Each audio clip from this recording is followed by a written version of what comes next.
Pokémon has changed. It's by no means the same product it was almost 30 years ago, just as I'm not the same YouTuber that I was when I started this channel almost 10 years ago. Things evolve from 151 Pokémon to over 1,000. The encyclopedia of Pokémon content is expansive. But when taking a step back and looking at Pokémon through the lens of time, none stand out more than the original 151 Pokémon and their initial designs and characteristics.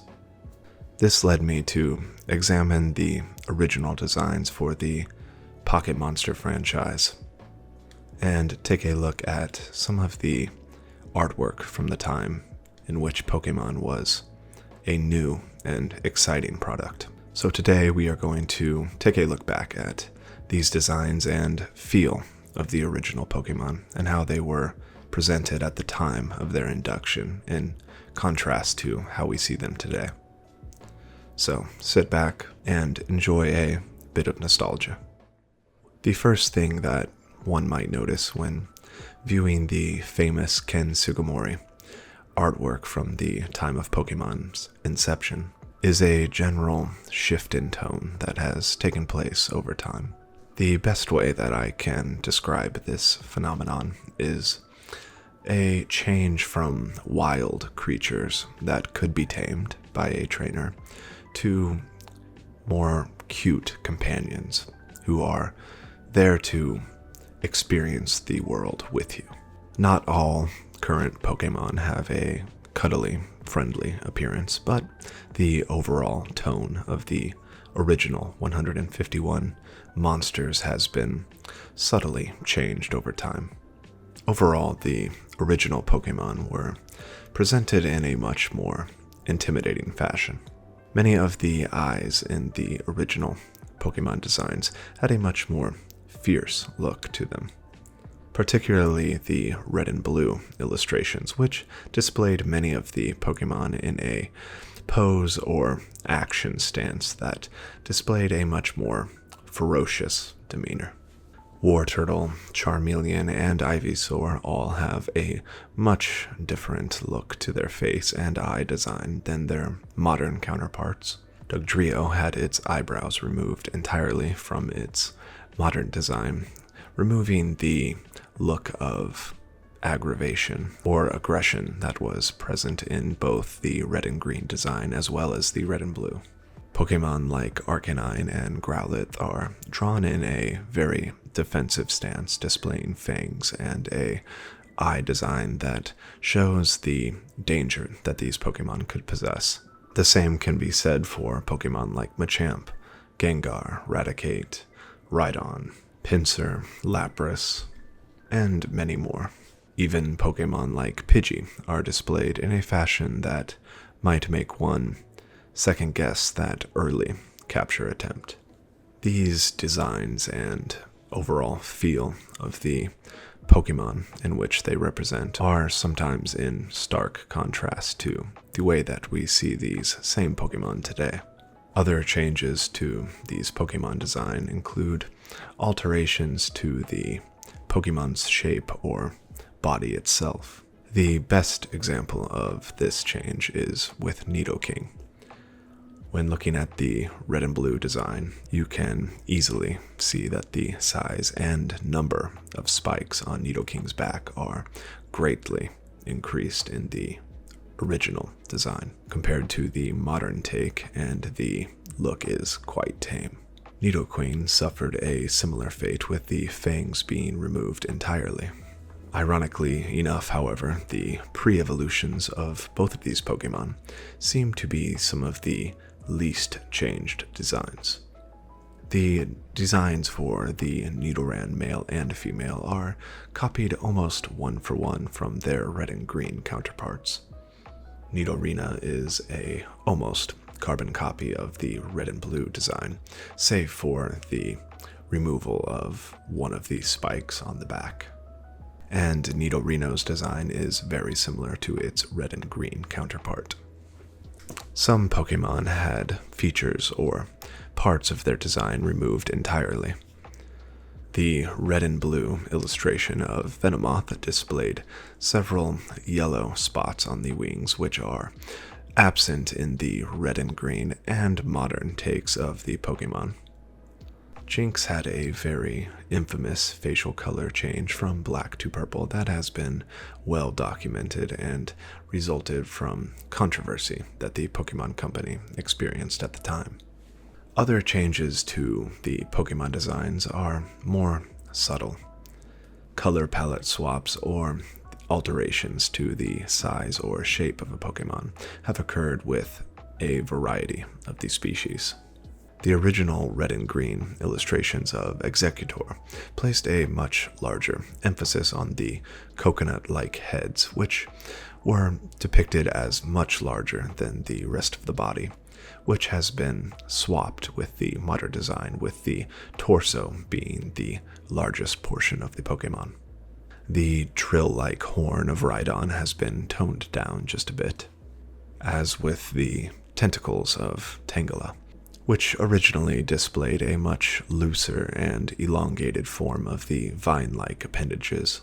Electabuzz had its bulky and powerfully shaped body slimmed down and a larger emphasis placed on the length and size of the arms. And speaking of slimming down, perhaps the most famous case of a Pokémon design change is that of Pikachu. The original red and green design of the Yellow Mouse mascot Pokémon had a much more rotund take on the rodent, with the arms being rather short and the tail being depicted as thin. The separation between the head and neck area was non-existent, and the overall shape of the Pokémon was quite round. Most of these features were consistent with the red and blue illustration, aside from a change to the size and proportions of the tail. Compare that to the modern take on Pikachu, and the differences are quite notable. The design has been slimmed down substantially, giving more of a definition between the head and neck, and elongating and increasing the size of the legs and arms. This change was likely to give the mascot Pokémon more personality, given the need for it to be illustrated in a variety of expressive and action stances. Comparing the two Pokémon is likely the most nostalgic trip down memory lane for any Pokémon fan who has been around since the early days. As I stated before, the original tone of the Pokémon were much more akin to wild creatures who could pose danger to any trainer or person who was not prepared to adequately deal with the situation or handle the Pokémon with proper training. This early design tone was most creatively displayed in the Japanese exclusive trading card set known now as the Cardass cards. These cards display Pokémon in stances or poses that have not been seen in official artwork before or after. Each of these cards correspond with a move usable by the Pokémon in-game, and the results are a sometimes brutal depiction of Pokémon in what could be thought of as a realistic scenario. These depictions are wildly different than what we see in any Pokémon media today, and effectively represents the shift in tone that has taken place over time. All of these changes can be seen across multiple pieces of media. The early anime itself oftentimes resembles a relic of Pokémon designs. The Pokémon video games are well noted for having strange changes and oddities to many of its early sprite work of the Pokémon, but those instances have more to do with the limitations of the medium in which the developers or artists were working with at the time, compared to the technology of today. The shift from a more wild and natural take on the monster capturing franchise to that of a more friendly and cute atmosphere was likely to appeal to a wider audience and lend itself to younger fans as time went on.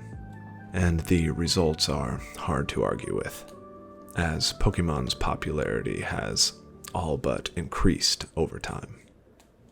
At this point, the question usually comes down to which of the design choices are better: the original take on Pokemon and their artistic design, or the more modernized and clean look.